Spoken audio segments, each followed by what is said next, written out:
All the wires have the perfect colors or the perfect duplicates. This is the original putty that they used to seal the top of it. That's awesome. Oh, isn't that gorgeous? It looks like a brand new part. So it's so important that you take care of these vendors, because we're getting ready to order, I don't know, $100,000 worth of parts from all these different vendors, like Passion for Mopars and Accurate exhaust systems. We've got Glen Ray radiators over there.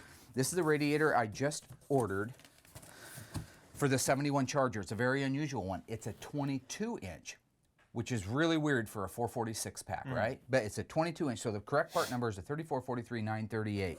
It's got the correct nipples for the transmission cooler lines and the correct torsion clamps. Nice. Over here's the original fan shroud mounting hardware. He wants to make sure that when we put our fan shroud on it that we bought from whomever, that it has the correct bolts. And this is restored. This is not a brand new radiator, but if you look at this, 3443938, that is the radiator cap, the original radiator overflow hose with the multi-ribs on the side of it. This is exactly the way the radiator appeared in the 71 Charger RT 446 pack on the day it was built. When I open these books, it's because it's the vendor I choose, okay? I use Mopar Performance because a lot of the stuff is duplicates to the originals. The guys PG Classics up in Canada. I was going through that. They're phenomenal stuff, you know? And same thing, Legendary is the only interiors we use. It isn't just a guess. I mean, there's other guys that are doing some of this stuff, but nobody's doing it as right as these guys are doing it. I can't produce a car that can go compete at a national event if every component in it isn't right. So who's the most important besides me? Your vendors. The vendors. The unburied dead are coming back to life. Coming back to life. My name's Mark Warman. I'm Darren Kirkpatrick. And we get paid to bring dead cars back to life. We work with my best friend Royal and my son-in-law Josh. We search far and wide to find how a car was built, where it spent its life, and how it died. After that, we bring it back to look exactly the way it did on the day it was born. If we don't kill each other.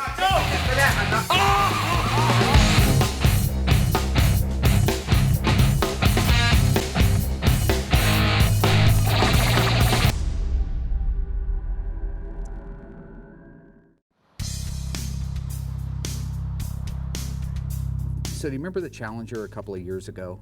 The 70 Challenger Trans Am car? Well, I didn't really necessarily go into an elaborate detail on it, but what concerned me was that was a pretty solid old car, but when it got back over here, it was obvious that there was some metal missing off that car. So yesterday I got a voicemail saying that we were green light go for the dipper for the 71 Cuda. When I refer to a dipper, I'm referring to a company that specializes in cleaning metal. Somebody who will take a vehicle and dip it into a large vat, usually full of acid, and remove all of the paint and the rust and the different sealers and undercoatings. What concerns me is that car comes out of the tank and the only thing on the end of the hook is the seatbelt I forgot to unbolt. I mean, I'm done. I got a client with a ton of money out. Hey, can you hang on? All right, hang on. The problem is if you happen to leave a car in one of those tanks full of acid too long, it just continues to eat and eat and eat until there's nothing left of the vehicle. Is there any way to make sure that we get all of the paint, all of the rust, all of the seam sealer, all of the undercoating off of the car with the least amount of removal of the actual metal that we still need to be able to restore the car? And now I got a call. 1 second again. You know what I'm saying? I mean, it would spend less time in there than that. No, I know. I'll tell you what worries me, and I've been worried about it since the beginning. Nobody cares. The guy that has the company doesn't care if I take the car over there and it turns out that I have nothing left out of the dip tank, but I have to care because I get paid to care. I know, I know, you want super perfect, but that's not. Hey, it's just, that's how it goes. Okay, we'll be over there at either myself or Darren will be over there at 9 o'clock tomorrow morning. If I go over there in 3 days from now, from the day we drop it off, and I pick it up, and there's nothing left of it because he got sidetracked or he got busy, then honestly, I'm going to have to write a check to my customer for $50,000, probably plus interest, for his investment in the 71 CUDA because there's nothing left of it. Okay, bye.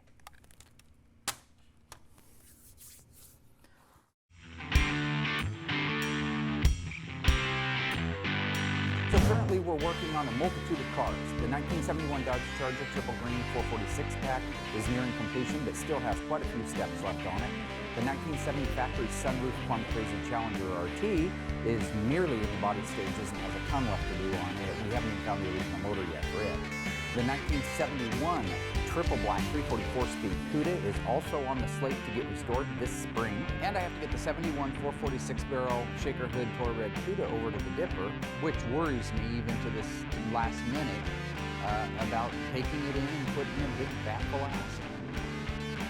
Let's see, is there anything else I can add? Yes, absolutely there is. There's a 1970 CUDA job that I hustled, 383 automatic, numbers matching, rally red car. It's supposed to get dropped off, I think, yeah, like now.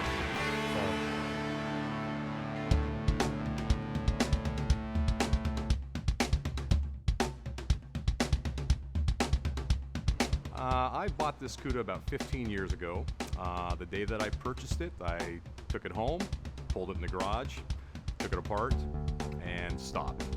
Every time I would come home and walk through the garage, I would see that car sitting there and my heart would just sink. I just figured I'm not going to get this thing done. It's not going to happen.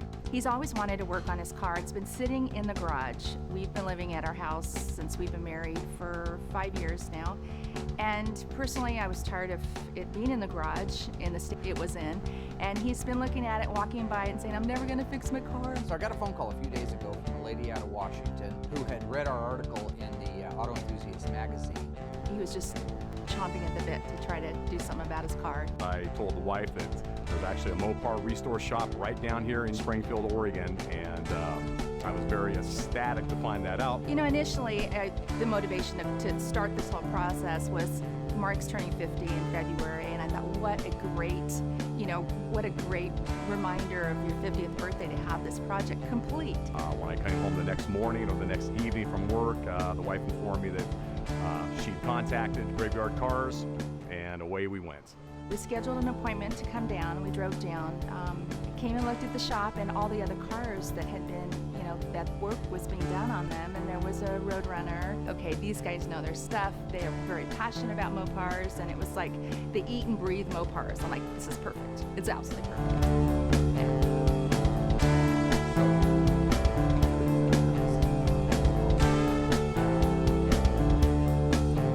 It's a solid car. It's nice. Yeah, it's had some work on it. See, we've had a little bit of fiberglass work up here on the portion here, and the metal replacement. I'm going, we're still pitted down in here. Who was doing that? Is that before you got it? It's when I first got the car. Somebody was recommended to me, and that was the place I had it. I went in there, they had the shotgun sitting right. I was so upset. There's a lot of bad guys out in any business. He took his car to a restoration shop. He gave him a great big deposit, and he goes back to pick it up, and they won't let him have it back without paying the balance of something. The only problem was the car had never been touched. They had a shotgun sitting right at the desk there when I came to pick this car up. And I had to pay the money to get it out of their shop. So you weren't getting your car, even though they hadn't worked on it, That's hadn't right. done anything, but you were going to pay before that car went in. Before that went anywhere, I was. Yeah, There's some bad guys out there. there was, and that was a bad deal. So Some really bad guys. Yeah, there's our number, type. which matches The one right here, right probably. up front. Correct. Yeah. All the body numbers match the cowl, the firewall. That was one of the first things when you told me that. I went home and Double check those numbers. double-checked real those quick. numbers and said, there we go. Okay. This CUDA is going to be just a beautiful car when it's done. It's an original FE5 red with a black top, black interior. It's going to be gorgeous. He's had this car for such a long time, since long before that I met him, and I want to see his expression when he gets in it, drives in it, and then I want to be able to go somewhere with him and enjoy the vehicle and have some memories. If I don't find somebody that can dip the car, then I'm in trouble. He's under a lot of stress. He's got a lot on his plate. I'm gonna look pretty bad to my client. Oh, I got you. Look at the dead guy on the ground.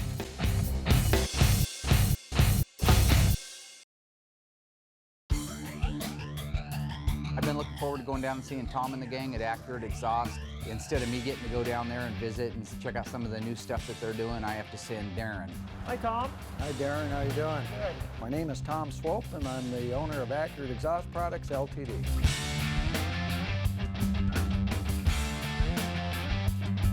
Our company manufactures Mopar exhaust systems, that's all we do.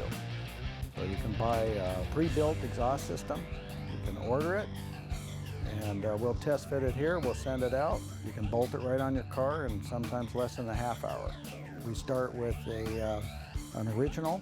We improve the original. We make program cards. What this is we start with a straight piece of pipe, let's say 10 foot long. Program card is all the specs that you need to bend the pipe.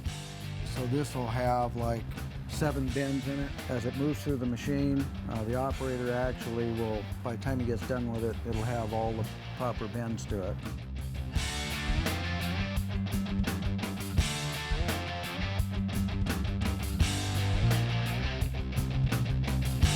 It's this exact attention to detail that makes us look good. And one of the reasons I love Accurate Exhaust. Just love them.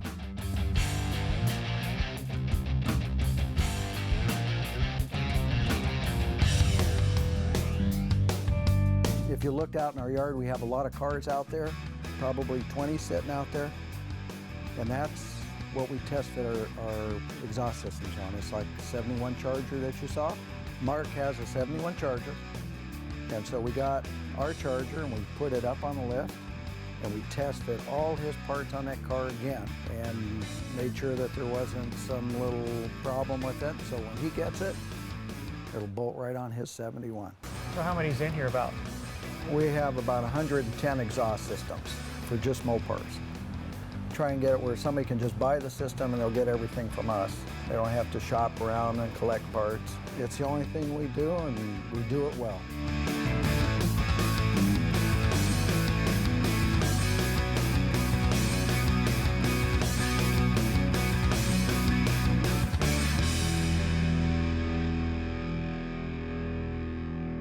I'm not doing it. I'm just not going to take it over there. I'm not taking the chance of it going over there and finding out that I got nothing back. I'm just not.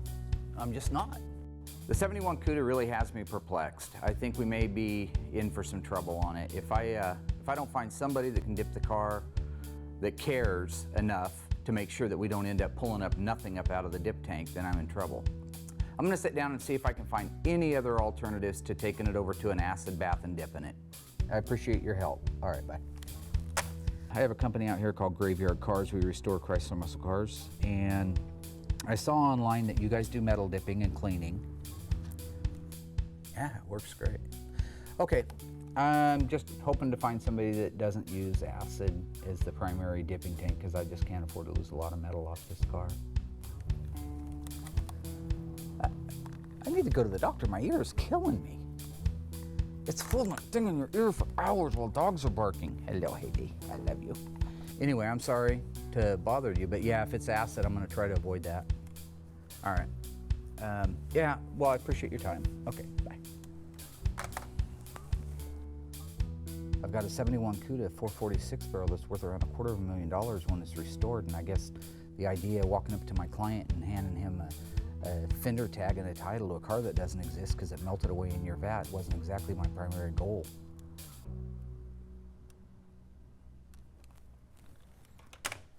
Or not. What do you think of that person hanging up on you? They didn't hang up on me, fool.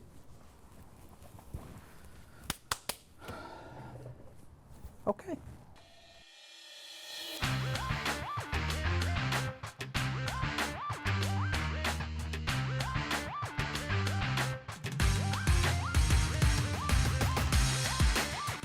Josh is loading the 340 Magnum in the back of my car so I can take it down to the engine builder in Crestwell today.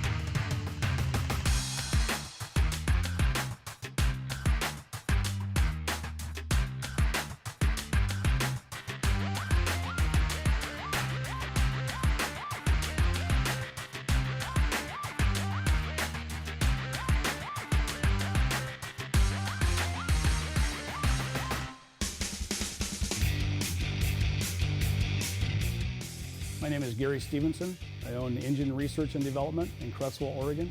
We build all kinds of different engines for different race applications, street rods, anything that's got a running engine in it, we'll work on. My friend Gary Stevenson has been building engines and doing performance work for about 35 years. I remember when I was a kid, he was over in Glenwood with a little shop, and we'd go over there and look on his walls for all the little cool bolt-on stuff that now, ironically, we take back off the cars to put the original stuff back on. I love going into Gary's shop. Every time I go down there, it seems like it was cleaner than the last time I was there. It's like a showroom. He's got this room, this clean room, where he assembles his engines. It's got this cool looking door, looks like it came off of a safe. All of the equipment is remarkably clean. I mean, it looks like a surgical room inside there. So when I tore the 340 apart with the guys, it looked pretty clean to me. With any luck, we can reuse the pistons. They were already at 30 over, but they looked like they were fairly new, at least mileage-wise. They didn't have a ton of miles on them. So hopefully we can get out of it with a fairly light overhaul.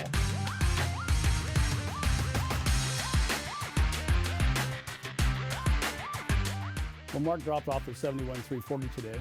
Once we get it cleaned up and measured, then we'll call Mark back, let him know what it needs to make it a good running engine again.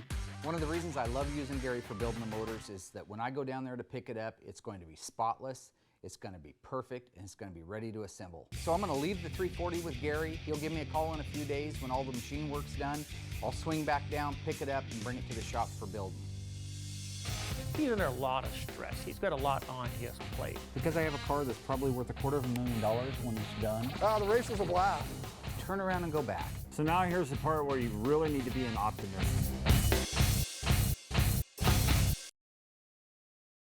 My favorite part of the job working on these cars is when the new parts come in and you get to open the boxes, see all the packages, check all the inventory out. Look at that, original Q clamps. They started getting the original Q clamps. That's awesome.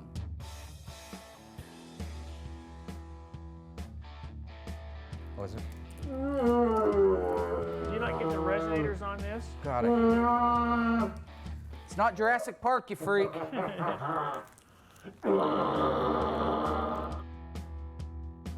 They only made 98 446-pack automatic 71 Chargers. So out of the 98, how many of them were optioned triple green with an air grabber? It could easily be one of only one ever made.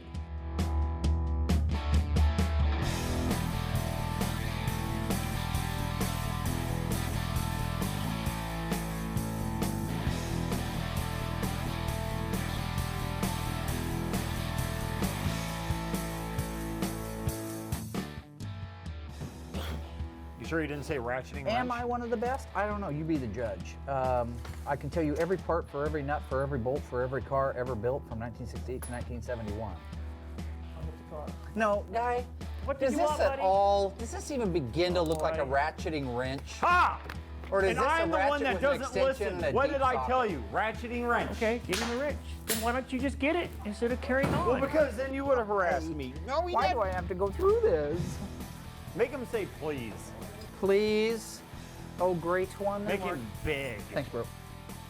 You're the best. And was that Josh correcting Darren on that one?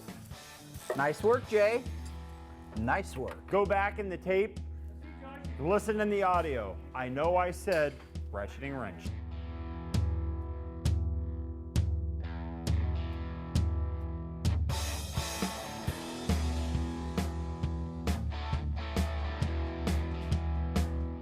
So you need to go out and find this bolt. You take this out there. If you swear that you don't do your usual G.I. Joe doll stuck in the bottom of the bathtub routine, you promise you put it back What in in there. the hell does that mean? You know what I'm talking about. I don't. All right. What? Well, you tend to lay things down and then that's where they're setting forever. So like I might go out back and find this wedged in a tire of a car. And then when I ask, well, who left it out here? Everybody says, not me, dude. Just like your G.I. Joe doll that was stuck in the drain of your bathtub that your mom told me about. Oh, that you okay. continually denied doing, and you know you did. Well, from now on, if you start asking things like that, I think I'm going to say, who'd you piss off? Okay, there you go. We made record time installing the exhaust on the 71 Charger. Absolutely everything went according to plan. Everything's where it's supposed to be, bolted down tight, perfect. And why?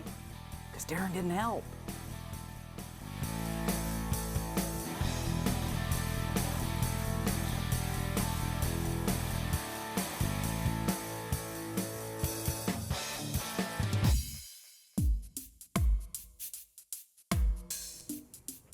So is there absolutely nobody that you know of either that uses something that won't just eat the metal to pieces? Yeah, well, I don't know what to say. Yeah, your system won't work, neither will the other 300 systems out there. Or that, or I'm just gonna have to bite the bullet and take a chance, drop it in. Well, I'm trying to get hold of somebody out there that does metal dipping but doesn't use an acid-based solution, because the acid by nature eats metal. And our poor old CUDA just doesn't have a whole lot of metal left to donate to the world. Yeah, hi, my name is Mark. I'm with Graveyard Carz in Springfield, Oregon. I'd like to inquire about your metal dipping process. Can you hang on? One second. Hey, Scott. I had lent Scott my '69 Cadillac hearse last October for the haunted house that he was running. Yeah. Well, it's because I have been trying to get hold of you. Sure, I'm not doing anything. I'll do it today. So you're there, back door, walk in, done, and I just got to take the door off the front so I can get the car out, or you'll help me. Okay. Yeah. All right. It's early enough. I'm going to run over there before lunch, so I'll see you in just a little bit. All right. Yep. Bye. Okay. Anyway, so my point is, if I take that car and I dip it and I bring back nothing, or can't restore that car, I mean, I'm going to look pretty bad to my client. So I guess I'm going to run over now and get the hearse. Captain America called and said that the place is open now where I left the hearse, so I'm going to run over and grab it, I guess, and since I'm not doing anything else. The last few weeks have been more stressful than usual, and I admit that. I didn't have a whole lot of extra time when Scott called, but as it turns out, the only window of opportunity he had for me to come get the hearse out of there was right then, right when he called. Hello? Can't see any. Did you idiots actually bring a light? Did anybody bring anything? Of course not. I just want my car back. Hey, yo! Hello? Just wanted to get my car. It was sitting right there where those pallets are.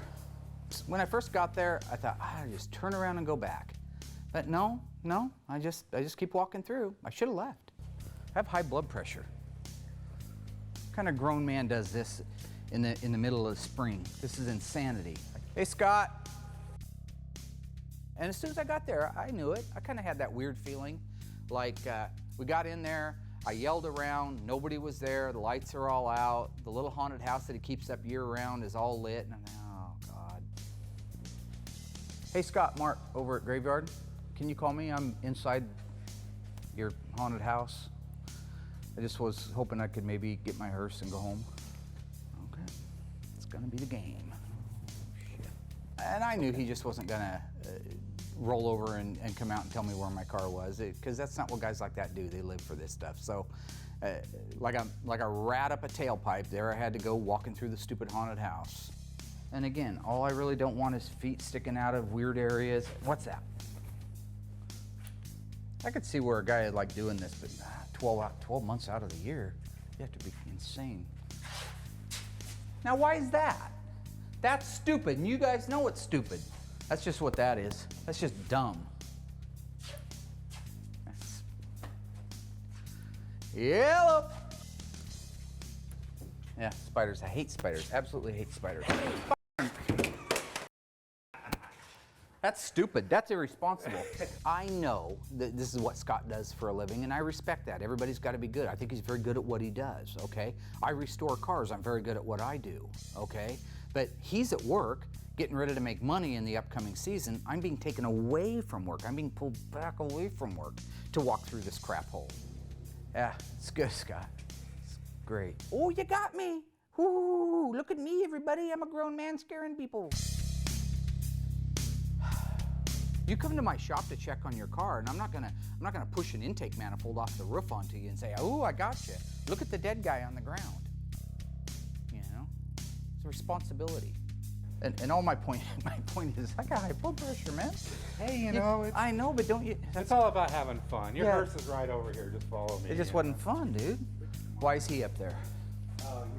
What is hanging down? Oh well, you know, just a few.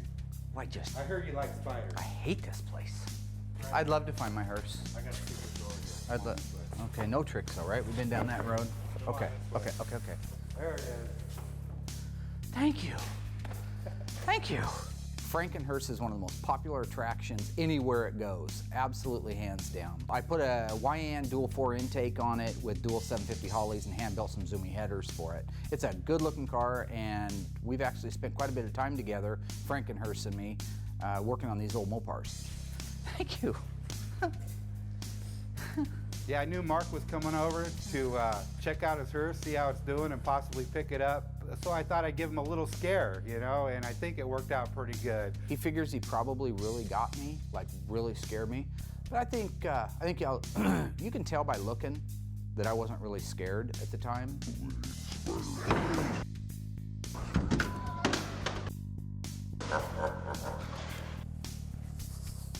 It's quite a haunted house, my friend. It's cool. Darren and I are finding a new place to take the 71 CUDA. Let's get Mark so he jumps off the deep end, buddy. Dude, come on! All I'm asking you to do is to do your part, okay?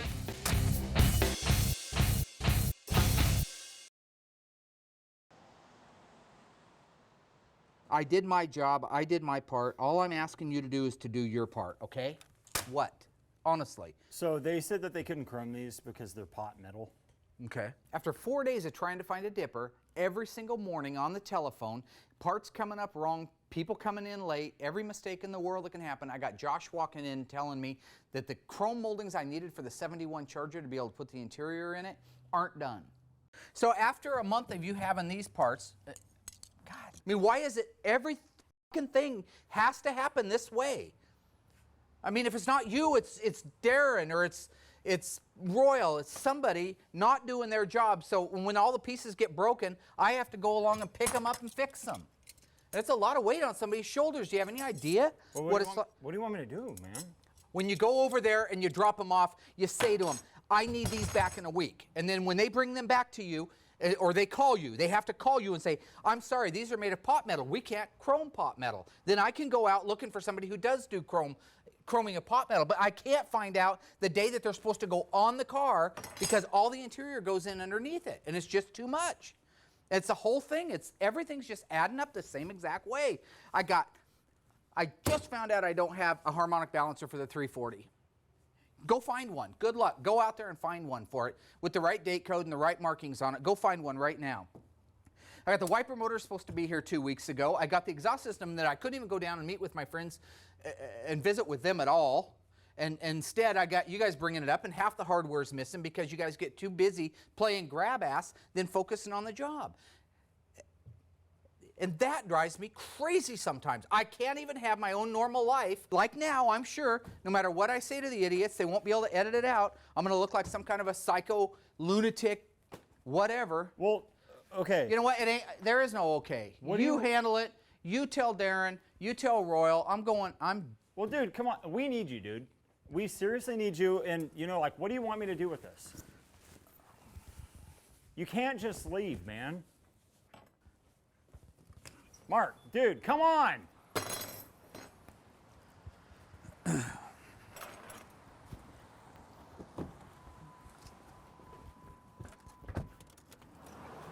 Mark, are you fucking kidding, dude?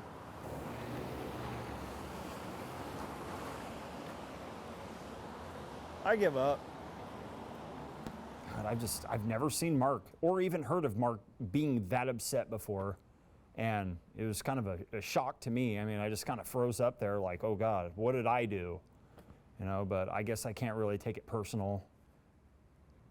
But tomorrow's a new day.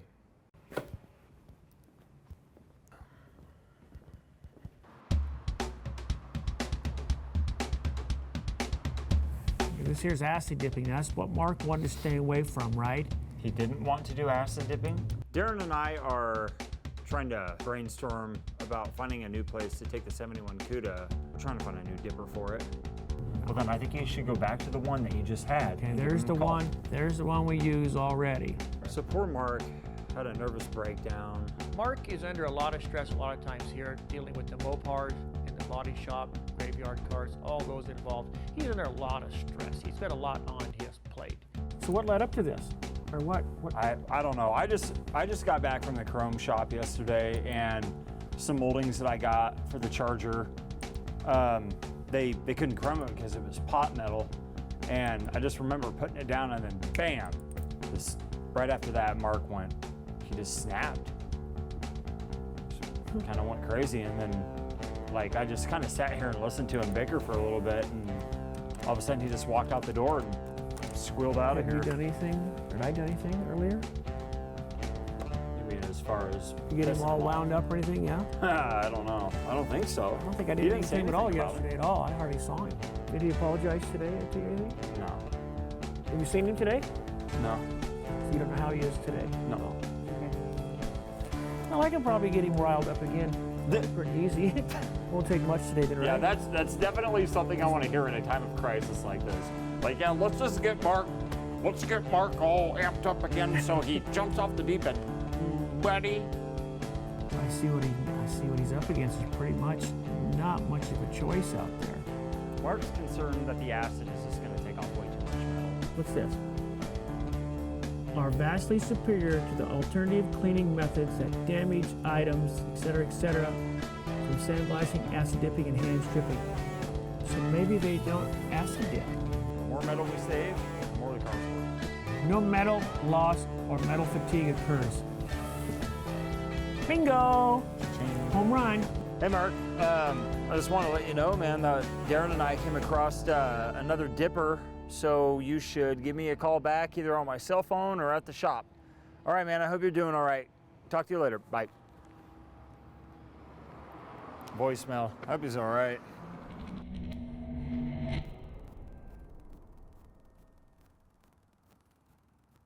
Just sitting out, chilling out here a little bit, taking a few minutes away, and getting ready to order some pieces and parts for one of the cars.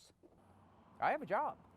No matter what the other bananas do in there, I have a job and a responsibility to the owners of each and every one of these cars you see out here and inside that shop. So if I blow a gasket once in a while, if I vapor lock, yeah, I mean, it's... Would you consider that a nervous breakdown? No, that's not what I would consider a nervous breakdown. What I had was what everybody has 20 times a day, but I guess I'm not entitled to them.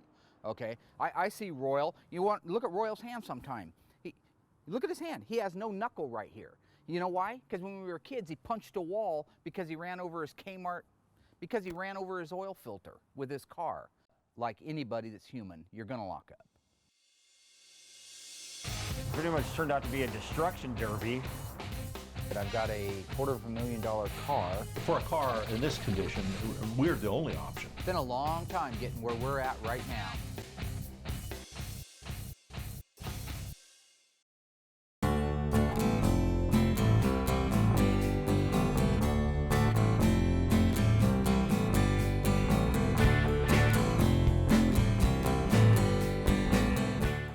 So today I brought the guys up to Wilsonville, Oregon to go for a ride in some go-karts.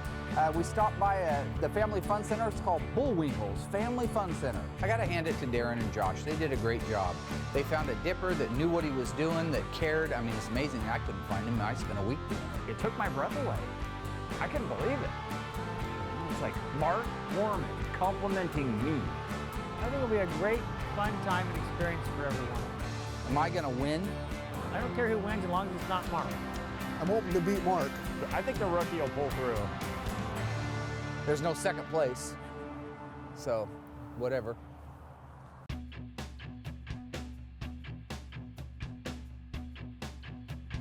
I'm excited, but I'm cold. It stopped raining finally. It's Oregon weather. Number 23, please remove your helmet. Number 23, please remove your helmet. Once we had got up there and it was what I call go time, that's where I like to leave a lot of the comedy and the jesting behind. When I see a green flag or a green light, I think it's performance time. So I drop the hammer on the cart.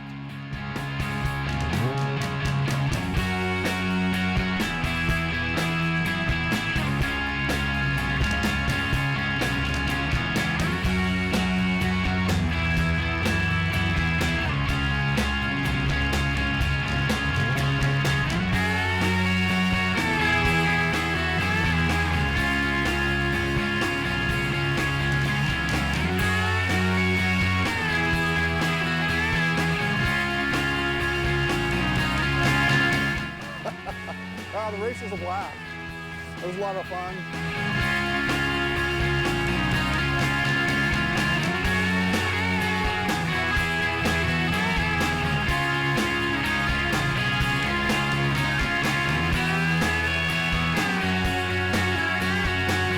Finally, the guys realized they would never be able to catch me because of my keen driving skills. So they decided they would kind of gang up against me and start bashing into me, maybe make me get into a wreck or something. I hope they let us back. There was a sign on the back of the car that says no bumping allowed. I think we did everything but that. I thought it was actually going to be a race, but it pretty much turned out to be a destruction derby. The no bumping rule was not enforced really heavily, but I would say they pretty much ignored it the whole time. Yeah. I put people into the wall many times. That's what my purpose was out there. Well, it was a lot of fun. We had a great time out there. Cheeks were a little rosy. I dusted everybody off. The only way they could beat me was to actually harpoon me in the side and spin me out. I think Cindy Brady is the first one that did it, and then the rest of them kind of jumped on board. I think everyone knows who number one is. So if I had to pick a winner, it would have been Josh. Yeah, Mark probably won't like that, but that's okay because it's the truth. The guy running the place named Tom, awesome dude. Man, he just rolled out the red carpet for us. We felt like celebrities there. Opened up the video arcade area to us, which I did pretty good at. Let us have at it. We had lunch in Bullwinkle's restaurant. Awesome food. We really had a great time up there. I think that's a great idea. No, we'll just stop what we're doing and get up there. After Josh had told me about the dipper, I got on the phone and talked to him. He said he had 2 car shows he had to take off to the following weekend, so if we wanted it dipped, get our butts up there. Okay, thanks, man. Bye. He said that they can squeeze the car in if I get it up there right now, so we're gonna head out. You catch that? We're leaving. Okay, have fun. We're going to Porter Willow Ride.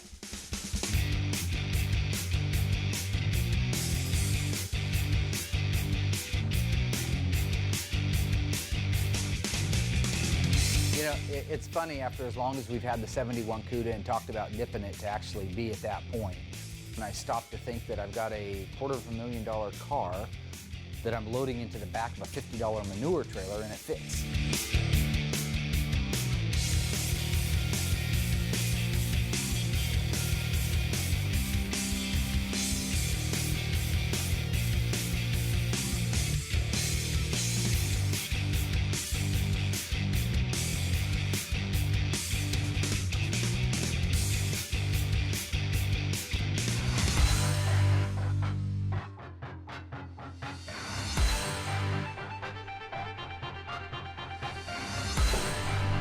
How you doing, Mike? Hey, Mark.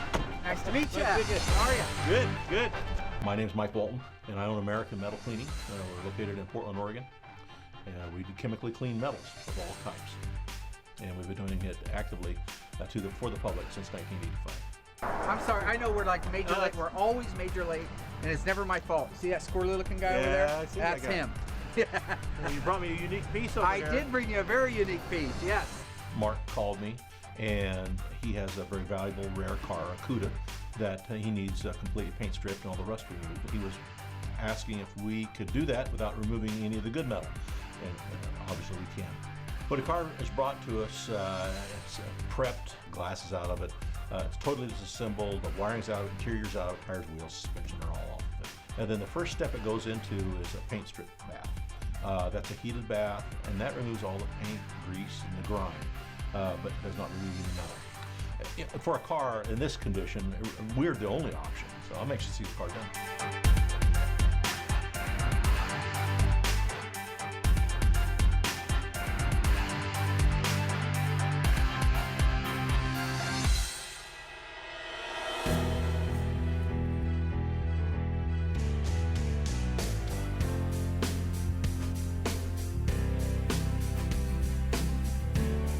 So Mike reminded me that the tank that it goes into, even though it doesn't remove metal, it does remove rust, and we're really not sure how much rust is on the car.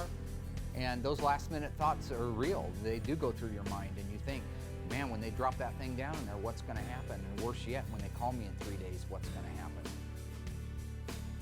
frankly, I think we've got a big investment riding on Mike's back.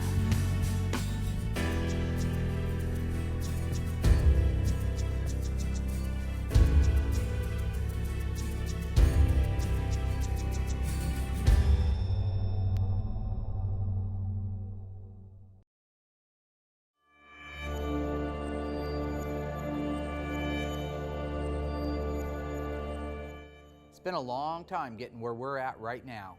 It's nice that the 71 CUDA is coming up to the top of the list, finally, after all these years, so we can get the car dipped and actually start putting the car back together to stop the carnage and make the car look beautiful again.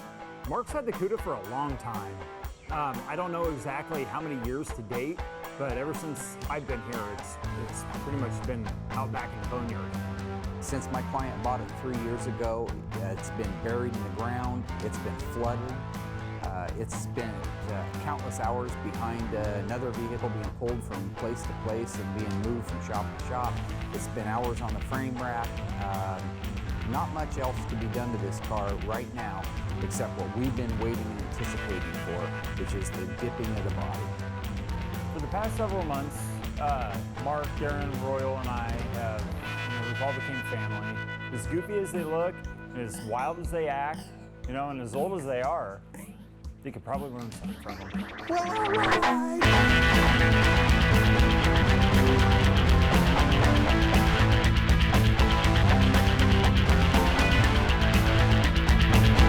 The past few months working with Mark and the crew at Graveyard Carz has been a very rewarding experience for me. I've learned a lot. All the things that all of us guys have done together with the CUDA is all kind of coming to a head right now, and we're realizing that there's no more talking about getting it done. But the fact of the matter is, everything rides on this. Okay, so now here's the part where you really need to be an optimist. I don't know how much of it will come back. I don't know how much of the CUDA will come back. The car's going to have more pieces to it than a puzzle. Every car has a story. In the case of our 71 CUDA, when it comes out of the tank, it's either going to be the last page of the book or the beginning of a brand new chapter.